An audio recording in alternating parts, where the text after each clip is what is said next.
يا اسطى، انا مش عارف ازاي بس انا عايز اتجوز. هيالي صعبة شوية تتجوز او تفكر في الجواز وانت على وضعك ده. بالنسبة يعني لحياتك اللي عبارة عن صحوبية بنات وفرجة على محرمات، وده ايه علاقته بان عايز اتجوز او مش سالكة معايا؟ مفيش مشكلة، وعادي انك تتجوز، بس يا عالم الجوازة دي هتبقى ازاي؟ عموما انها هتبقى مبنية على باطل، وخصوصا انك انت جواك فساد فاكس الكلام ده كله. اوحش مني واتجوزه وعادي يعني. ما هو انا مش عايز افاجئك واقول لك ان الحكايه مش مساله جواز وخلاص، ومش اي واحده وخلاص، وانت ما تعرفش اللي اوحش منك ده حياته ازاي، واللي معاه دي عامله معاه ايه، ومريحاه ولا مخلياه مش شايف قدامه. يعني ايه؟ يعني لو انت حابب تفضل على وضعك ده كده وتتجوز اي واحده تناسبك والسلام، وارد قوي تعمل فيك اللي انت عملته طول حياتك. فنظف نيتك وحياتك وتوب وابدأها على المظبوط مع بنت الحلال.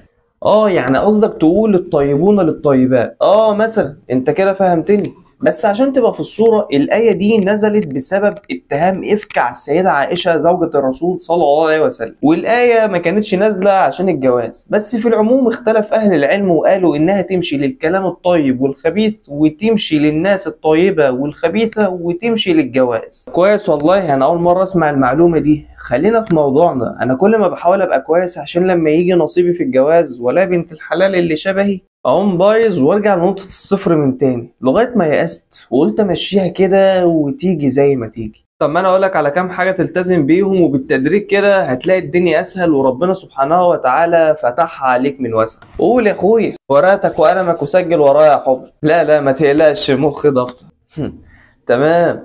اولا كده اصرف قلبك عن اي شهوات وخليه يحب طريق ربنا وبس. غض بصرك عن اي محرمات، وابعد عن صحوبية البنات والهزار معاهم، واقعد مع ناس كويسة تقربك من ربنا سبحانه وتعالى. صوم اتنين وخميس على قد ما تقدر، والتلات ايام البيض، لان الصيام فيه بركة وصحة. الغرض من كده ان مع الوقت هتتعود انك تصوم عن اي حاجة حرام، وعود لسانك على الاذكار وقراءة القرآن. ما تقعدش لوحدك عشان ده الوقت اللي هيدخل لك منه الشيطان. وقبل ما تعمل اي معصية تيجي في بالك، ادي نفسك ثانية واحدة بس افتكر فيها الايتين دول، وساعتها قول حسبنا الله ونعم الوكيل. اللهم اني اعوذ بك من شر نفسي ومن شر الشيطان وشركه. اللهم اكفني بحلالك عن حرامك، واغنني من فضلك عن من سواك. وقوي جواك تقوى الله، واعمل كل شيء وانت على يقين وفاكر انه شايفك ومراقبك. فاستعن به دايما انه ينجيك من اي فتنه. واخر حاجه هي الرضا بقضاء الله وقدره، ويقينك يبقى دايما في ان الخير فيما اختاره الله،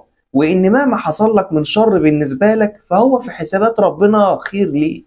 ايه يا اسطى كمية العظمة دي؟ مع ان كلامك بديهي يعني، بس هو ده الحل فعلا، وانا كنت تايه ومغيب عن الكلام ده كله. الحمد لله صاحبي، انا مجرد سبب وربنا يهدينا جميعا. انا صراحة اتشجعت وسرحت بخيالي ان هبقى من الصالحين واتجوز بنت حلال وصالحة زيي، وابني بيت مسلم هادي ويمشي على نهج الرسول، ويبقى كده كسبت دنيا واخر. ربنا يقدرك ويعينك ويوفقك يا حبيبي. اللي حصل النهارده ده كان جزء بس من المفروض تعمله، ولسه في حاجات تانية كتير تخص الجواز هنتكلم فيها. طب ايه، ما تقول اهدى، مش على طول كده يا اخويا. ابدأ بس في اللي قلناه النهارده، وهناخدها خطوة خطوة لغاية ما نوصل للهدف، وهو انك تبني بيت مسلم سعيد غرقان في نعم ربنا. يا رب يا اخويا، انا هحاول على قد ما اقدر وهفاجئك بالتغيير. اتمنى والله نتقابل في المرحلة الجاية يا معلم. خالص يا معلم. بس كده فيديو النهارده خلص. لو لسه مكمل معايا لغايه هنا فحابب اشكرك على دعمك ليا، اللي هتكمله بلايك وكومنت بالصلاه على النبي وسبسكرايب في القناه عشان اول ما ننزل جديد يوصلك. وما تنساش تدعي لاخواتنا بالصبر والثبات والنصر. وبس كده، السلام عليكم ورحمه الله وبركاته.